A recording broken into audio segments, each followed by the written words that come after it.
सर्वोच्च न्यायालयाने भटक्या श्वानांसाठी शेल्टर उभारण्याची वाढती संख्या रोखण्यासाठी निर्बीजीकरण करण्याचे आदेश दिले आहेत.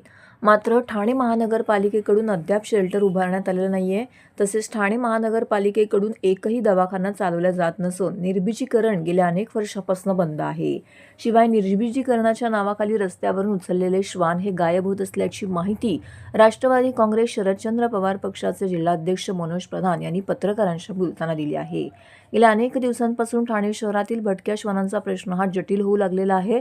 भटक्या श्वानांना अन्न देणाऱ्या प्राणी मित्रांना मारहाणही केली जात असून भटके श्वान बेपत्ता होत असल्याचं उघडकीस आलेलं आहे. या संदर्भात ठाण्यातील प्राणीमित्र मनोज प्रधान यांच्या नेतृत्वाखाली एकवटले दमानी इस्टेट येथील दत्त मंदिरात श्री दत्तगुरूंना भटक्या श्वानांचं रक्षण करण्यासाठी प्राणीमित्रांनी साकडं घातलंय. या प्रसंगी प्रधान पत्रकारांशी बोलत होते. मनोज प्रधान म्हणाले की आपण स्वतः श्वानपालक आहोत, त्यामुळेच आपल्याला प्राणीमित्रांची व्यथा माहीत आहे. सर्व प्राणीमित्र पदरचे पैसे खर्च करून भटके श्वान आणि भटक्या मांजरींना खाऊ पिऊ घालत असतात. मात्र समाजकंटकांकडून या प्राणीमित्रांना मारहाण करण्यात येते. श्वानदंशाबाबत बोलले जात असलं तरीही 1000 श्वानांपैकी एक श्वान चावला और उर्वरित 999 श्वानांना दोष का देता? आज जी समस्या निर्माण झाली आहे त्यास फक्त ठाणे महानगरपालिका जबाबदार आहे. आपल्याकडे निर्बीजीकरणाची प्रक्रिया वर्षभरापासून बंद आहे. लसीकरण योग्य पद्धतीनं होत नाही. श्वानांसाठी शेल्टर उभारण्यात आलेलं नाहीये. एकीकडे निर्बीजीकरण बंद असताना श्वान पकडून नेले जात आहेत, मात्र ते परत सोडले जात नाहीत. मग त्यांचं काय केलं जातं याचा शोध घेण्याची जबाबदारी पालिकेची आहे. दरम्यान ठाणे शहरात 12,500 श्वान पालक आणि हजारो प्राणीमित्र आहेत.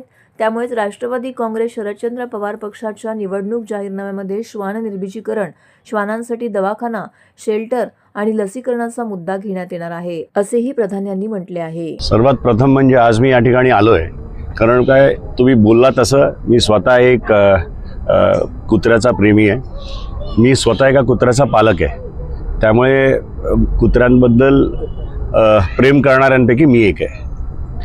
मी आज ही प्रेस कॉन्फरन्स इथे का घेतली तर दत्त महाराजांच्या संगतीत 4 वेदचं प्रतीक आहेत 4 कुत्रे.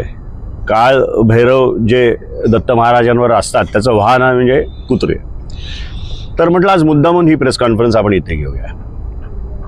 होतंय असं की स्ट्रे डॉग्सचा विषय या ठाणे शहरात वाढतोय आणि जर स्ट्रे डॉग्सचा विषय वाढतोय तर त्याला रिस्पॉन्सिबल कोण आहे? ठाणे महानगरपालिका आहे. गेले 1 वर्ष त्यांची स्टेरिलायझेशन ड्राईव्ह कम्प्लिटली बंद आहे. पहिले आपल्याला ठाणे महानगरपालिकेला तुमच्या माध्यमातून आम्हाला विचारायचं आहे की स्ट्रे डॉगसाठी तुम्ही करताय काय? आज तुम्ही विचारलेला जो प्रश्न आहे सुप्रीम कोर्टच्या ऑर्डर संदर्भात, तर त्याच्यात असं आहे की आपल्या ठाणे शहरामध्ये स्ट्रे डॉग्ससाठी एकतरी शेल्टर आहे का? तर माझ्यामध्ये एकही शेल्टर नाही आहे. क्लिनिक्स आहेत का? वेटरनरी क्लिनिक्स आहेत का? तर महानगरपालिकेचं इतकं हजारो कोटीचं बजेट असताना कुत्र्या मांजरींवर तर त्यांचं लक्षच नाही आहे. तर त्यांचं लक्ष वेधण्यासाठी खऱ्या अर्थाने आम्ही आज आपल्याला या ठिकाणी बोलवलेलं आहे. होतंय असं की गेले कित्येक दिवस आम्ही बघतोय की काही रस्त्यावरच्या कुत्र्यांना घेऊन गेलं जाते स्टेरिलायझेशनच्या नावावर. पण स्टेरिलायझेशन केल्यानंतर त्यांना परत आणून सोडत आहेत का तिकडे? तर त्यांना सोडत नाही. मग आमच्या मनात एक प्रश्न उद्भवतोय की त्या कुत्र्यांना उचलतात तर घेऊन कुठे जातात? म्हणजे शंखेचं एक हे पाल कुठेतरी मनात चुकचुकते. दुसरं होतंय काय की कुत्रे प्रेमी जनता आहे, डॉग फीडर्स आहेत. स्वतःचा खर्च करून कष्ट करून रात्री अहोरात्री ते त्यांना फीड करण्यासाठी रस्त्यावर उतरतात. तर सामान्य लोक त्यांच्या विरोधातही तक्रारी करतात, त्यांना मारहाण करतात. तर त्यांचाही विषय आहे. आज सुप्रीम कोर्ट जी ऑर्डर म्हणते की बस डेपो, तर बस डेपो आणि बस स्टॉप याच्यातला फरक आपल्याला अजून डिफाईन करायचा आहे. म्हणजे त्या ऑर्डरमध्ये एवढी ॲम्बिग्विटी आहे की कुठला रस्ता, कुठलं हॉस्पिटल, कुठलं बस डेपो का नुसती डिस्पेन्सरी, या गोष्टीवर कुठे स्पष्टीकरणच नाही आहे. आणि ह्याचा फायदा कोण घेतंय?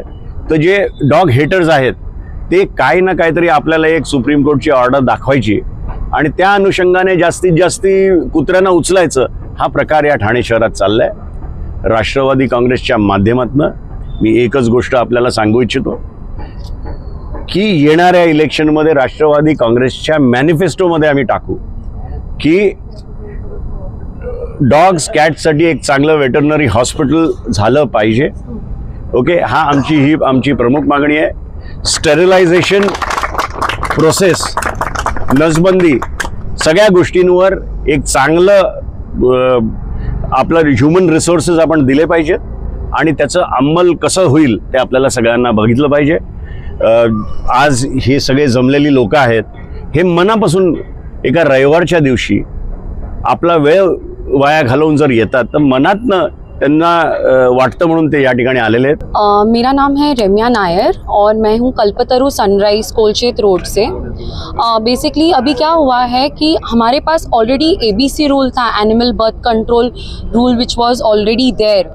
अभी ये जो SC ने किया है, सुप्रीम कोर्ट ने किया है, ये उसको it is completely opposite, what is being going on. So the problem is that though residential complexes is not part of this final verdict, however people are unable to understand that residential complexes are not being counted, and still people in the residential complex, the haters have got empowered to such an extent that they want us to stop feeding the dogs, or they want the dogs to be relocated and say चलो इसको shelter में भेजो. तो हमने इतने साल जो खुद के पॉकेट से डॉग्स को स्टरलाइज किया है, वैक्सीनेट किया है, खाना खिलाते हैं, ये सब बैक टू ग्राउंड जीरो हो गया है. अभी हम day one again they have come to page 1 after doing so much of work and spending finances from a personal level. So अभी जब TMC का sterilisation centre is not active, हम क्या करते हैं, हम लिटरली हमारे पॉकेट से डॉग कैचर को बुलाते हैं, उसको अलग से 700-800 रुपया देते पर डॉग का. फिर हम लोग वो एक डॉग को स्टरलाइजेशन सेंटर, उसका ट्रांसपोर्टेशन का खर्चा उठाते हैं, फिर स्टरलाइज कराते हैं, फिर उसको वापस सोसाइटी में वापस लाते हैं. हम फॉस्टरिंग का, पोस्ट ऑपरेशन केयर का पैसा जमा करते हैं या खुद अपने पॉकेट से स्पेंड करते हैं. तो इतना सारा एक्टिविटी लगता है जस्ट एक डॉग के पीछे. तो ये जो है कि सबको जस्ट पकड़ के साथ में डालना, and we don't even have a barcode system और anything that we can actually relocate our or connect with our own dogs if they take it inside the shelter. For us, our dogs are like children, so they are just in another form souls, and just our children that we have been taking care right from they were a puppy. Khushru बाचा बोल रहा हूँ, कोलशेड road Siddheshwar garden से. मेरा TMC से यही request है कि जो supreme court ने ऑर्डर दिया है उसमें ये बोला है कि पहले आप सीक्वेंस पता है, पहले आप शेल्टर्स बनाओ, फिर उस जहाँ से उठाना है, जैसे public institutions like educational institute, universities वगैरह, वहाँ पे फेंसिंग करो, नोडल ऑफिसर अपॉइंट करो, फिर कुत्तों को उठाओ. आप वो सीक्वेंस फॉलो करो. आप पहले कुत्तों को उठाने का शुरू मत करो. आपके पास शेल्टर कहाँ है, फेंसिंग कहाँ है, पहले आप उल्टा मत प्रोसेस शुरू करो. जो सीक्वेंस में बोला है वही सीक्वेंस आप यूज़ करो, उतना ही कीजिए.